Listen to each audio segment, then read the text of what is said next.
শিবপুরাণ অনুসারে ত্রেতা যুগে লঙ্কার রাজা রাবণ চেয়েছিলেন যে তার রাজধানী হবে স্বয়ং সম্পূর্ণ এবং সকল শত্রুর থেকে মুক্ত। তার মনে হয়েছিল যদি শিব সেখানে স্থায়ীভাবে বসবাস শুরু না করেন তবে তা হওয়া সম্ভব নয়। তিনি শিবের তপস্যা শুরু করলেন। শিব সন্তুষ্ট হয়ে তাকে একটি শিবলিঙ্গ লঙ্কায় প্রতিষ্ঠার জন্য দানও করেন। শিব বলেছিলেন লিঙ্গটি অন্য কোথাও যেন স্থাপন না করা হয় এবং অন্য কারোর হাতে যেন না দেওয়া হয়, এমনকি লঙ্কায় যাত্রাপথেও কোথাও যেন না থামা হয়। রাবণ যদি অন্য কোথাও পৃথিবীতে এই লিঙ্গটি স্থাপন করেন তবে সেটি সেখানেই চিরতরে থেকে যাবে। রাবণ তখন খুশি হয়ে শিবলিঙ্গটি কৈলাস পর্বত থেকে নিয়ে লঙ্কার পথে যাত্রা শুরু করেন। অন্যান্য দেবতারা এই পরিকল্পনার বিরোধিতা করলেন। শিব যদি রাবণের সঙ্গে লঙ্কায় যান তবে রাবণ অজেয় হবেন, তখন তিনি পৃথিবীর উপর অকথ্য অত্যাচার চালাবেন। তাই তারা রাবণকে ছলনা করার পরিকল্পনা গ্রহণ করলেন। দেবতারা জল দেবতা বরুণ দেবকে রাবণের উদরে প্রবেশ করতে অনুরোধ করলেন। তখন কৈলাস পর্বত থেকে ফেরার পথে রাবণের মূত্রের বেগ বৃদ্ধি পেল।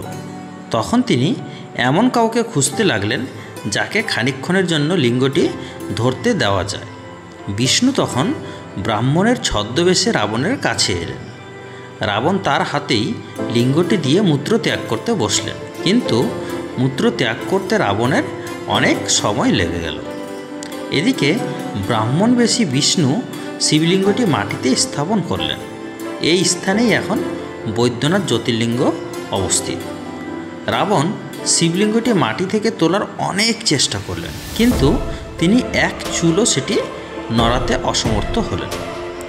কিং কর্তব্য বিমূঢ় হয়ে তিনি জোরে লিঙ্গটি নড়ানোর চেষ্টা করলেন, কিন্তু বুড়ো আঙ্গুলের আঘাতে লিঙ্গের এক টুকরো অংশ ভেঙে ফেলা ছাড়া আর কিছু করতে তিনি সমর্থ হলেন না।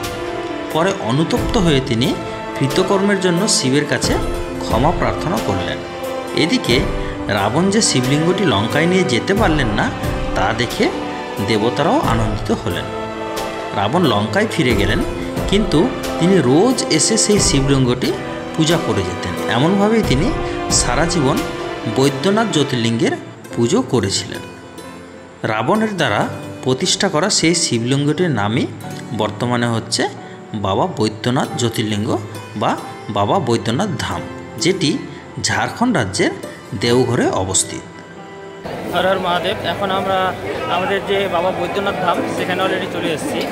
এই হচ্ছে বাবা বৈদ্যনাথ ধামের যে মন্দির পরিসর। এখানে মহাদেবের মন্দির, মাতা পার্বতীর মন্দির ছাড়াও আরও অনেকগুলি ছোট ছোট মন্দির রয়েছে।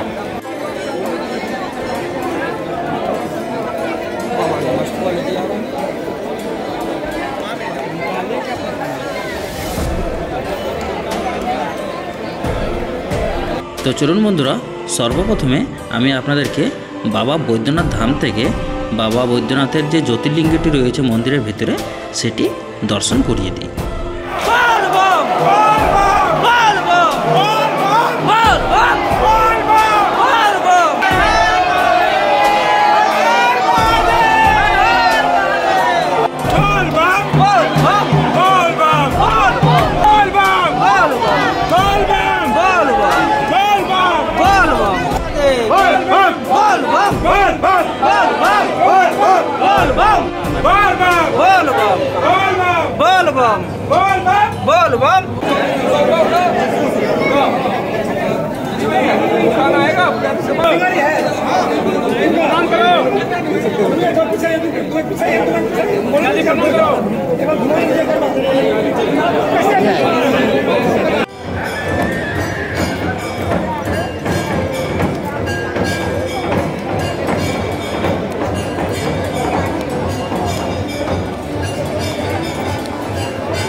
সো বন্ধুরা, আপনাদের এই বাবা বৈদ্যনাথ জ্যোতির্লিঙ্গের ভিডিওটি কেমন লেগেছে অবশ্যই কমেন্ট বক্সে জানাবেন।